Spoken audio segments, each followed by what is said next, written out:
ವಿಡಿಯೋದಲ್ಲಿ ಪ್ರವಾಸಿಗರ ಕಗ್ಗೊಲೆ ಸೆರೆ ಹಿಡಿಯಲಾಗಿದೆ. ಪಹಲ್ಗಾಮ್ ದಾಳಿಯ ಮತ್ತೊಂದು ವಿಡಿಯೋ ಇದೀಗ ವೈರಲ್ ಆಗ್ತಾ ಇದೆ. ಅಲ್ಲಾಹು ಅಕ್ಬರ್ಗೆಂದ ಜಿಪ್ ಲೈನ್ ಎನ್ಐಎ ವಶದಲ್ಲಿ. ಈಗ ರೇಷಿ ಭಟ್ ಎಂಬುವವರು ಹರಿಬಿಟ್ಟಂತ ವಿಡಿಯೋದಲ್ಲಿ ಕೃತ್ಯ ಬಯಲಾಗಿತ್ತು.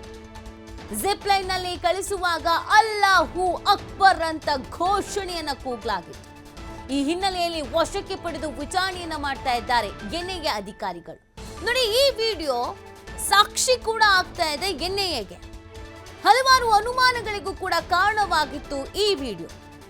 ಅವತ್ತು ಅಟ್ಯಾಕ್ ಆಗ್ತಾ ಇತ್ತು. ಈ ಅಟ್ಯಾಕ್ ಸಂದರ್ಭದಲ್ಲಿ ಈ ರಿಷಿ ಅವರು ಜಿಪ್ ಲೈನ್ ಅಲ್ಲಿ ಇದ್ರು, ಹಾಗಾಗಿ ಅವರು ಉಳ್ಕೊಂಡಿದ್ದಾರೆ. ಜಿಪ್ ಲೈನ್ ಅಂತ ಅಂದಿದ್ದಾಗ ಸಹಜವಾಗಿ ಎಲ್ರೂ ವಿಡಿಯೋ ಮಾಡ್ಕೊಳ್ತಾರೆ. ನಾವು ಜಿಪ್ ಲೈನ್ ಅಲ್ಲಿ ಹೋಗ್ತಾ ಇದ್ದೀವಿ ಅಂತ ಅಂದಾಗ ಅದೊಂದು ಥ್ರಿಲ್ಲಿಂಗ್ ಆಗಿರುವಂತ ಮೂಮೆಂಟ್ ಅನ್ನುವಂಥ ನಿಟ್ಟಿನಲ್ಲಿ ವಿಡಿಯೋ ಮಾಡ್ಕೊಳ್ತಾರೆ. ಇವರು ಕೂಡ ಹಾಗೇನೆ ಸೆಲ್ಫಿ ವಿಡಿಯೋ ಮಾಡ್ಕೊಂಡಿದ್ದಾರೆ. ಆ ಸಂದರ್ಭದಲ್ಲಿ ಇವರಿಗೆ ಶೂಟ್ ಮಾಡಿದ ಸೌಂಡು ಕೇಳಿಸಿದೆ, ಬಟ್ ಇವ್ರಿಗೆ ಮೊದಲಿಗೆ ಏನು ಅಂತ ಗೊತ್ತಾಗಿಲ್ಲ.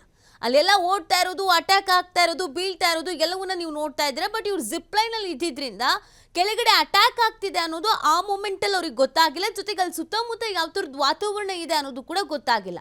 ಆದರೆ ಇಲ್ಲಿ ಆಗಿರೋದು ಇನ್ನೊಂದು ಏನು ವಿಚಾರ ಅಂದರೆ, ಈ ಜಿಪ್ ಲೈನ್ ಆಪರೇಟ್ ಮಾಡ್ತಾ ಇದ್ದಲ್ಲ ಆತ ಅಲ್ಲಾಹು ಅಕ್ಬರ್ ಅಂತ ಕೂಗ್ತಾ ಇದ್ದ ಅನ್ನೋದು ಗೊತ್ತಾಗ್ತಾ ಇದೆ. ಅಂದರೆ ಯಾಕೆ ಅವನು ಕೂಗ್ತಾ ಇದ್ದ?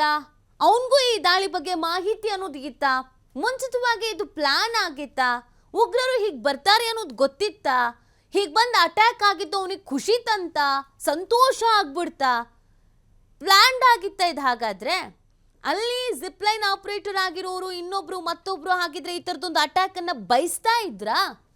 ಇವರೆಲ್ಲ ಒಗ್ಗಟ್ಟಾಗಿ ಪ್ಲಾನ್ ಮಾಡ್ಕೊಂಡ್ರಾ? ಪ್ರಶ್ನೆ ಅಲ್ವಾ ಇದು?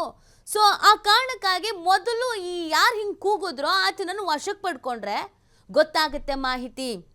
ಅಲ್ಲಿಗೆ ಬಂದಂಥ ಅಟ್ಯಾಕ್ ಮಾಡಿದಂಥ ಉಗ್ರರು ಯಾರು, ಯಾವಾಗ ಬಂದರು, ನೀವ್ಯಾಕೆ ಯಾವುದೇ ಭಯ ಪಡೆದೆ ಅಲ್ಲಾಹು ಅಕ್ಬರ್ ಅಂತ ಕೂಗ್ತಾ ಇದ್ರಿ? ಆ ಥರ ಅಟ್ಯಾಕ್ ಆಗಿದ್ದು ನಿಮಗೆ ಖುಷಿ ತರಿಸ್ತಾ? ಯಾಕೆ ಕೂಗಿದ್ರಿ? ಕೂಗಿದ್ರ ಉದ್ದೇಶ ಏನು? ಯಾಕಂದರೆ ಆ ಜಿಪ್ ಲೈನರ್ ಆತಂಕಕ್ಕೊಳಗಾಗ್ಬೋದಿತ್ತು, ಏನೋ ಆಗ್ತಿದೆ ಅಂತ ಗಾಬರಿ ಆಗ್ಬೋದಿತ್ತು. ಆದರೆ ಅದನ್ನು ಆತ ಮಾಡಲಿಲ್ಲ. ಜೋರಾಗಿ ಘೋಷಣೆಯನ್ನು ಕೂಗಿದ್ದಾನೆ. ಈ ವಿಡಿಯೋದಲ್ಲಿ ಅದೆಲ್ಲ ಸೆರೆ ಆಗಿದೆ. ಹಾಗಾಗಿ ಇಲ್ಲಿ ಈ ಪ್ರಶ್ನೆ ಮೂಡ್ತಾ ಇರೋದು ಏನು ಅಂತಂದರೆ, ಉಗ್ರರ ಅಟ್ಯಾಕ್ ಬಗ್ಗೆ ಅಲ್ಲಿ ಕೆಲಸ ಮಾಡ್ತಾ ಇರುವಂಥ ಜಿಪ್ ಲೈನರ್ಗೆ ಸೇರಿದಂತೆ ಕೆಲವರಿಗೆ ಹಾಗಾದರೆ ಮಾಹಿತಿ ಇದೆಯಾ, ಮಾಹಿತಿ ಇತ್ತಾ? ಇದು ಅವರಿಗೆ ಬಹಳ ಸಂತೋಷ ತಂದಿದೆಯಾ? ಇಲ್ಲಿ ಅಟ್ಯಾಕ್ ಆಗಲಿ, ಈ ಥರದೊಂದು ಶೂಟೌಟ್ಗಳಾಗಲಿ ಅಂತ ಬಯಸ್ತಾ ಇದ್ರ ಅವರು?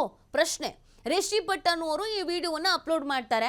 ಅವರು ಕೂಡ ನಾರ್ಮಲ್ ಆಗಿ ಈ ವಿಡಿಯೋವನ್ನು ಅಪ್ಲೋಡ್ ಮಾಡೋದು, ನನ್ನ ಜೀವ ಉಳಿತು, ನಾನು ಜಿಪ್ ಲೈನಲ್ಲಿ ಇದ್ದಿದ್ದರಿಂದ ನನ್ನ ಪ್ರಾಣ ನಾನು ಉಳಿಸ್ಕೊಂಡೆ, ಅವತ್ತು ಹಿಂಗಾಯಿತು, ಹೀಗಾಗಬೇಕಾದ್ರೆ ನಾನು ಇಂತಲ್ಲಿ ಇದ್ದೆ ಅಂತ.